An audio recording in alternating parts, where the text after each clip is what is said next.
Alrighty then, what is going on guys, and welcome back to some more Danganronpa. Trigger Happy Havoc. When we last left off, we finally ended our cooperation with Byakuya, and now we are on our own, investigating the crime scene once again, and we found out that Chihiro was suspended using a rope, but not just any normal rope, but also it is a plug. Wait, so then this isn't a rope at all? But the more I think about it, the more that's not the only thing that concerns me. Chihiro's fatal injury was the blow to the head. Which means someone struck her in the head in order to kill her. That's right. There's the issue of her being suspended, and the fatal blow. At first, I didn't see any reason to think too much about either of them. But seeing them again after looking through the genocide check file, something's not quite right. Yep, even Makoto is doubting this. What does this all mean? Well, I'm thinking about this, as you have seen, ladies and gents, right over there, there is one other thing that Byakuya didn't really mention, but it also shows in every single crime scene. And that is the fact that every single victim was suspended on the wall with scissors.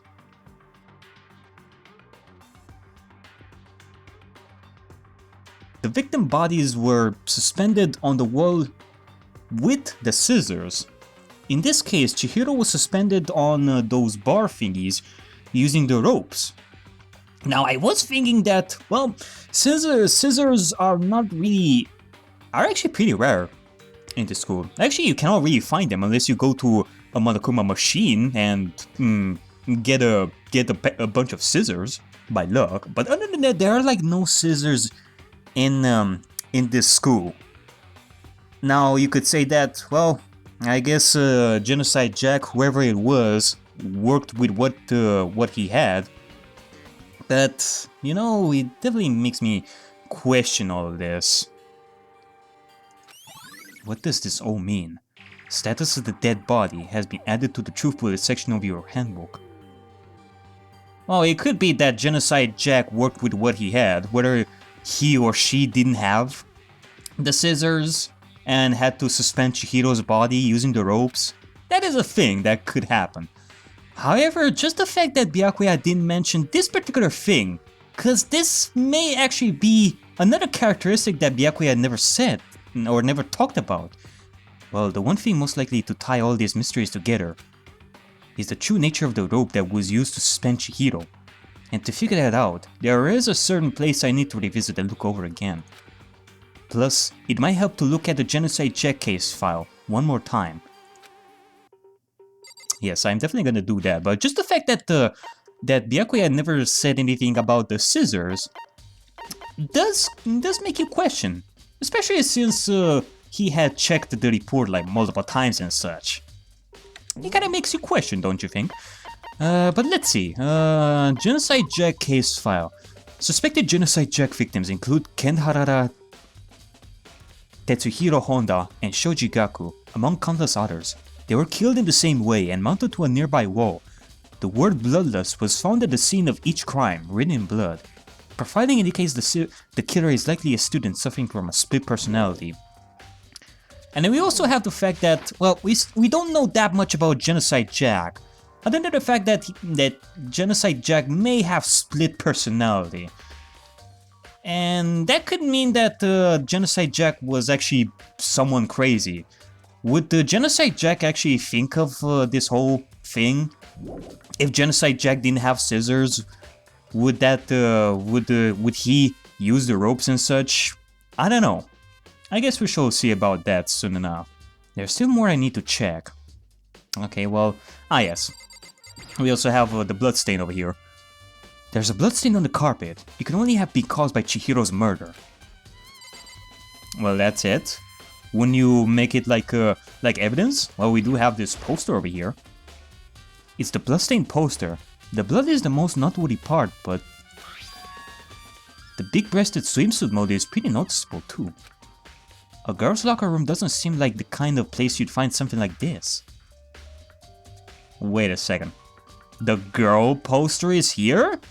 In the girls' locker room. What is it doing here? Do both girl locker rooms...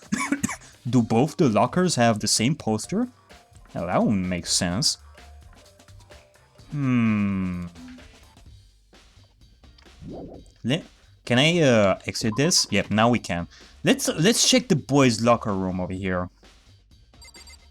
Let me just check this and see something. Whether the boys' locker room has the same poster over here. Oh, would you look at that? Would you look at that? Huh? This poster. It's a popular boy band called Tornado. Somehow it doesn't quite seem to fit in the boys' locker room. Oh, but wait! That reminds me! The poster in the other locker room is... That's right. There's definitely something strange about this. In the boys' locker room, there's a poster of a popular boy band. In the girls' locker room, there's a poster of a big-breasted swimsuit model. Could the posters have been switched? Indeed. They were switched. But if they were, why? What reason would anyone have? Maybe I should talk to someone who knows a little more about the locker rooms. Yep, it definitely seems like more than just Genocide Jack over here. If only I could read the report a little bit more in detail. Cause we only have what Byakuya said. Would Genocide Jack be that smart to just go with all this? Cause if Genocide Jack would go all the way to just switch posters for some reason that I don't know of, and also do that, why would Genocide Jack still write Bloodlust and suspend the body like that, if Genocide Jack just tries to keep it hidden as well? This doesn't really make sense. I think there might be still more to find. Well, what is it? Wait a second. There's a strange stain on the carpet. What is it? What is it? Boys' locker room carpet. But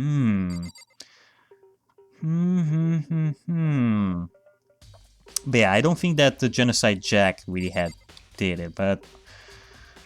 Oh well. Makoto did say that we should check with somebody who would know about the lockers and about the posters, so maybe Mondo and Sakura have something to say about this. I do have something in mind, but I don't think I really want to say that right now. You spend a lot of time exercising in the girls' locker room, right, Sakura? Of course. I've used it nearly every day since it opened up. Sometimes Hina and I use it together. Okay then, let me ask you something. Do you think the posters in the boys' and girls' locker rooms could have been switched? I'm sorry. Sorry, I can't really say. I never really paid any attention to the posters. I see. However... But there is something that's been bothering me about the locker room. You see, I like to drink a little protein coffee every time I finish exercising. We have protein coffee in the warehouse. It's not the highest quality, but I don't have a lot of other options.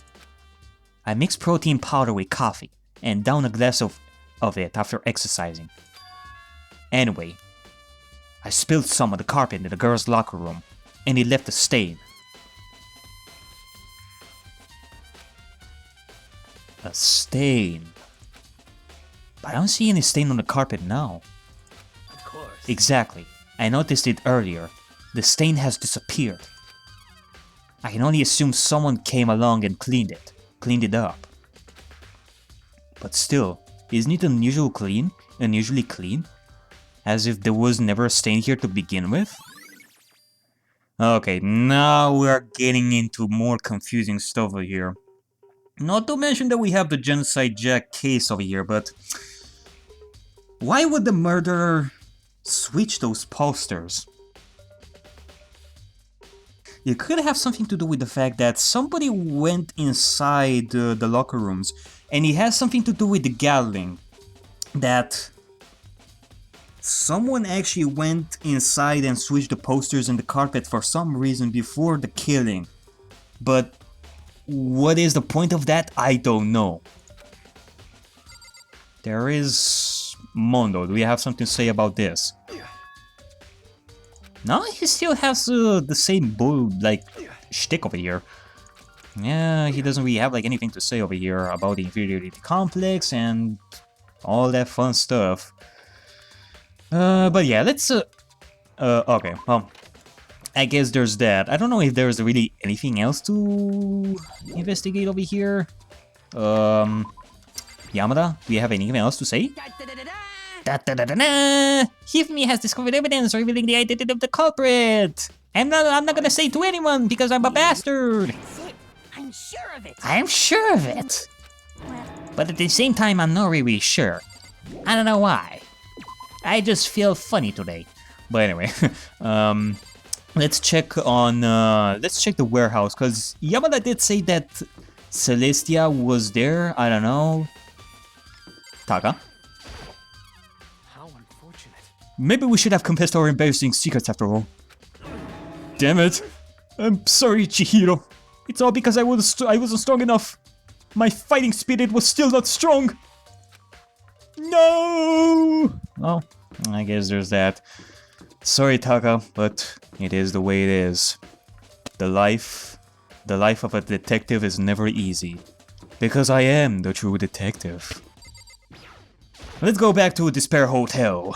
Despair Hotel. That's actually a pretty cool name. But let's see, who is here?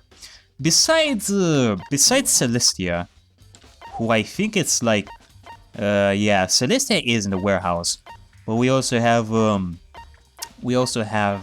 Hina in the dining hall. Once again. And well, let's not forget that the murderer might have killed because he or she didn't want his or her secret to be revealed. We also have that, so let's not forget about that, because I actually kind of forgot about the fact that Monokuma was about to reveal his secret, like in 24 hours. And it might have been because of that, but let's check on Celestia. What do you have to say, Celestia? Why is it that you are here exactly? Celeste, what are you doing here? My love, Celestia. What is it that you are doing here in such a dangerous place? This warehouse is amazing. It has absolutely everything one might need to live a full life. From food to clothes to towels, there's an endless supply to choose from. I see that, but have you found anything related to the case? Most unfortunate. I knew you were going to ask me that, my love. What the fuck? Sorry, that's it's like one of those classic moments in detective stories, with the detective and the true love and such. But I am just going crazy over here. I thought talking about the warehouse itself might misdirect you, but I see it was pointless, seeing how strong you are. Okay, I'm gonna shut up over here. Then you did find something. Very well, I will tell you, and only you. Actually, Last night I saw her here. Chihiro was in the warehouse. What? Really? indeed. This was right before nighttime.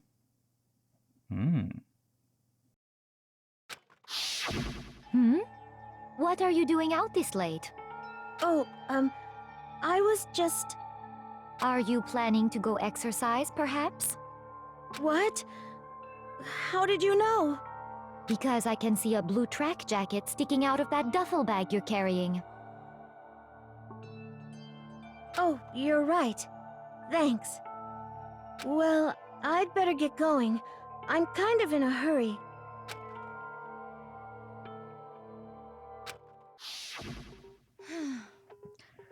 She stuffed the jacket into her bag in a hurry. It was almost like she was trying to hide it. Ah, yes. I do remember. It was... Well, actually... It was during the time when Mondo and Taka were fighting. I think. It was at that point at night when I saw both Celestia and Chihiro. And Chihiro went inside the warehouse. And then Celestia went and did some exploring. So I guess so. And just like that, she was gone. Yes, indeed. I assumed she was merely stocking up to go exercise in the morning, but it would appear she ignored the nighttime rule and headed directly to the girls' locker room. If she hadn't broken our rule, none of this ever would have happened.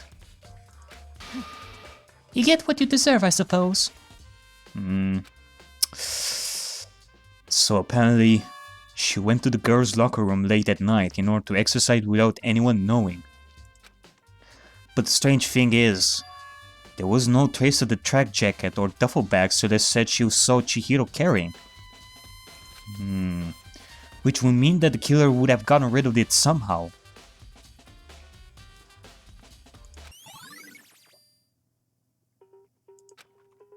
So not only does the handbook missing, but also this jacket and the duffel bag.